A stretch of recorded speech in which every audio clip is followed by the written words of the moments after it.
तो ओवैसी जी की जमीन नहीं है, ये गोपालगंज जिला है, ये लालू यादव का गृह जिला है, तेजस्वी यादव का गृह जिला है और रियाजुल हक राजू का गृह जिला है। इसलिए ओवैसी का यहाँ कुछ चलेगा नहीं, जो है ओवैसी जैसे आए हैं वैसे चले जाएंगे, सब लोग महागठबंधन को वोट देगा। हम सिर्फ मुसलमान के नेता नहीं है, ये बात सही है कि 100% मुसलमान इस जिले के हमको नेता मानते हैं, यही बोलना चाहते थे। लेकिन हाँ।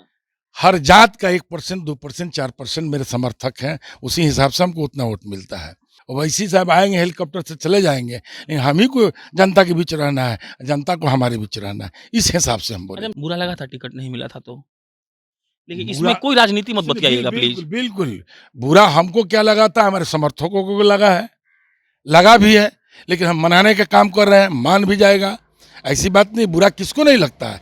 लेकिन हमने पहले भी बोला था, टिकट के दावेदार हम हैं जरूर, लेकिन नेता जो फैसला लेगा, नेता के हम साथ हैं। क्या डील हुआ है नेता से टिकट ना मिलने के ना बदले? कोई डीलिंग नहीं हुई है, कुछ तो हुआ। ना पार्टी में है। पारी रुक जा, अगला बार तो हिलाइए दे। अरे पटना में हम तो ऑलरेडी बरौली से भी लड़े थे, 2 ही साल पहले लड़े थे ना, हमारे किस्मत है हम हार गए।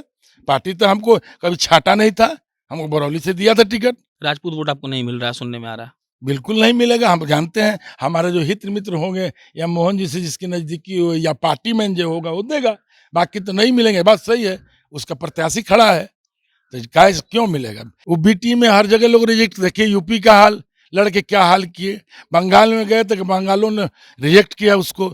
इसलिए वो जो ओवैसी साहब को पैसा देती है, आप बताइए कि आजम खां एक दिन भाषण दे दिए लोकसभा में, उन पर 80 किता केस होता है, उनकी बीवी बच्चे जेल में चले जाते हैं, वो खुद जेल में चले जाते हैं, और मुर्गी चोर बकरी चोर उनको बना दिया जाता है। और वैसे सब इतना गाली देते हैं दाढ़ी टोपी पहन के, क्यों नहीं आज तक बीजेपी ईडी और सीबीआई एजेंट प्रेस को भेजता है वहाँ पर। जो व्यक्ति यहाँ से लड़े, वो व्यक्ति को लोग बहुत दिन से जानता पहचानता वर्कर नहीं थे, वर्करों के बीच घुले मिले वो लोग नहीं थे। इसलिए साधु यादव बीच में आते हैं और साधु यादव लड़ते हैं, तो वो 74,000 वोट जो मुझे 2015 में मिला था, उसी वोट को महागठबंधन के प्रत्याशी कांग्रेस के और साधु यादव बांटने का काम करते हैं। बीजेपी के लोग तो परसों चौथा रोज से पड़े हुए हैं, आपको पूर्व डिप्टी सीएम से लेकर के जसवाल से लेकर सारा लोग पहले ही से पड़ा हुआ है। तो अगर वो आते हैं अपने पार्टी के लिए तो क्या गलत है, आना ही चाहिए। गोपालगंज के उपचुनाव का वो शख्स जिसके हिसाब से अगर वो आदमी अच्छे से मेहनत कर दे, अपने बिरादरी का वोट अगर साफ साफ शब्दों में कहें तो राजद को दिलवा दे, तो राजद गोपालगंज का उपचुनाव जीत जाएगी। हमारे बगल में रियाजुल हक राजू बैठे हुए हैं, वही रियाजुल हक राजू जो यहाँ से एक बार विधायक रह चुके हैं, और वही रियाजुल हक राजू जिनके लिए कहा जा रहा था कि मोहन गुप्ता जी के साथ साथ ये भी टिकट के बहुत बड़े दावेदार हैं।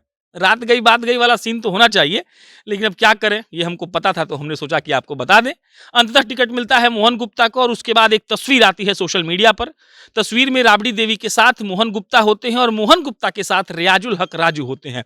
उस दिन पटना के मीडिया हाउसेज में एक खबरें चली थी। खबर ये थी कि तेजस्वी यादव की पहली जीत ये है कि गोपालगंज में मोहन गुप्ता और रियाजुल हक राजू को आरजेडी ने मिला दिया। और उसके बाद जब अपन आज गोपालगंज आए तो देखे कि किसी सुदूर गांव में रियाजुल हक राजू मोहन गुप्ता जी के लिए वोट मांग रहे हैं। और मेरा पहला सवाल ऑफ कैमरा ये था कि राजू जी स्थिति क्या है, तब राजू जी ने कहा कि हम समझा देंगे कैमरा पर कि स्थिति क्या है। क्या है स्थिति? स्थिति ये है कि 2015 में मैं यहाँ महागठबंधन का उम्मीदवार था। उस टाइम हमको 74,000 वोट मिला था, लगभग 2,500-3 हज़ार से हम चुनाव हारे थे। तो उस टाइम उनके साथ मुकेश साहनी वगैरह वगैरह कई टीमें थी, और हमारे साथ नीतीश जी थे और कांग्रेस थी, हम लोग थे। आज के डेट में 7 दल हमारे साथ है। ये तीनों दल के अलावा माले, सीपीआई, सीपीएम और हम हमारे साथ है, और मुकेश साहनी जो उधर थे 2015 में इधर आ गए हैं। उस समय हमको पार्टी ने बरौली भेज दिया चुनाव लड़ने के लिए। वोट भी हमको 68,000 मिला, शायद आज तक आरजेडी को गठबंधन को भी उतना वोट नहीं मिला होगा, लेकिन चुनाव हारे। उस वक्त जो टिकट यहाँ महागठबंधन ने दिया था, तो कांग्रेस को खाते में सीट गई थी, और जो व्यक्ति यहाँ से लड़े, वो व्यक्ति को लोग बहुत दिन से जानता पहचानता वर्कर नहीं थे, वर्करों के बीच घुले मिले वो लोग नहीं थे। इसलिए साधु यादव बीच में आते हैं, और साधु यादव लड़ते हैं, तो वो 74,000 वोट जो मुझे 2015 में मिला था, उसी वोट को महागठबंधन के प्रत्याशी कांग्रेस के और साधु यादव बांटने का काम करते हैं। यही गणित है। इसलिए हम इस दावा कर रहे हैं कि 2022 का चुनाव हम जीतेंगे। कि वो तो हमारा पुराना वोट और ये 3-4 दल का वोट और प्लस मोहन गुप्ता को जो हम टिकट दिए हैं उनके बिरादरी के वोट मिल जाता है तो काफ़ी वोटों से हम ऊपर जाएंगे। राजपूत, बनिया और मुसलमान, यही 3 नाम चल रहा है गोपालगंज में।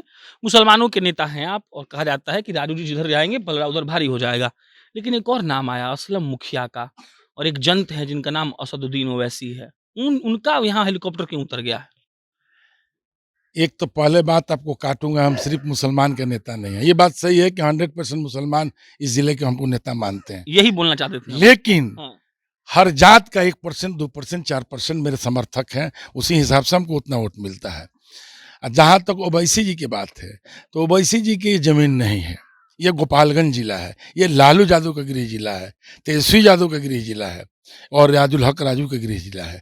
इसलिए ओवैसी का यहाँ कुछ चलेगा नहीं। जो है ओवैसी जैसे आए हैं वैसे चले जाएंगे। सब लोग महागठबंधन को वोट देगा। एक आपका वीडियो वायरल हो रहा था जिसमें बोले कि वैसे ही बाबूजी हैं आप। इसमें कितना सच्चाई है? ऐसा कोई बात नहीं ना इसके पीछे? ऐसा नहीं, हम गुस्सा में बोल दिए, कुछ बात था। अरे बाबूजी कहने का मकसद ये था कि गोपालगंज जिले के नौजवानों के साथ, चाहे बुजुर्गों के साथ, चाहे अपने लोगों के साथ दुख सुख में हम खड़े होते हैं। वो लोग मेरे दुख सुख में खड़ा होता है, ओवैसी साहब नहीं खड़ा होता है।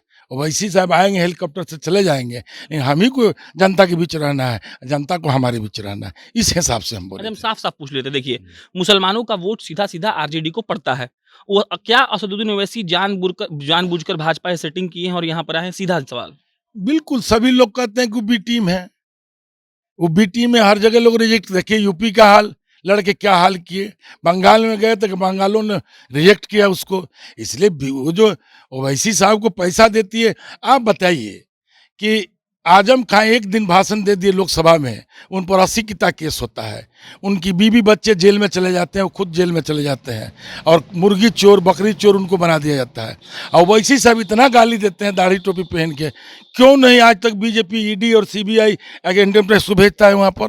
तो कहीं ना कहीं तो साफ दिखाई देता है। आप लोगों को कैसे नहीं दिखाई देता है कि दोनों मिले हुए हैं, ए टीम और बी टीम? असलम जी कह रहे हैं कौन रियाजुल हक राजू, मैं तो नहीं जानता। हाथे की कहने के लिए तो सबसे पिछड़ा कतार में भी जो होता है वो भी कहता है हम जीत रहे हैं। अब कहने के लिए कौन बात है? वैसे कहने के लिए किसी को कोई रोका है? आसमान पर थूकिएगा तो आपके मुंह पर पड़ेगा, वही बात है। प्रेमशंकर यादव अपना अलग घूम रहे हैं, रियाजुल हक राजू अलग घूम रहे हैं, मोहन गुप्ता अलग घूम रहे हैं। हम सुबह 10 बजे प्रेमशंकर जी से मिले, 12 बजे मिले आपके मोहन गुप्ता से, अभी आपके पास बैठे हैं। 3 अलग-अलग टीम का मकसद कैसा है और क्या-क्या काम करने का मोडस ऑपरेंडी है, समझाइए? 3 नहीं, हमारे कई टीम निकले हुए हैं। अच्छा और भी लोग हैं? और भी लोग हैं, अच्छा। कई टीम निकले हैं।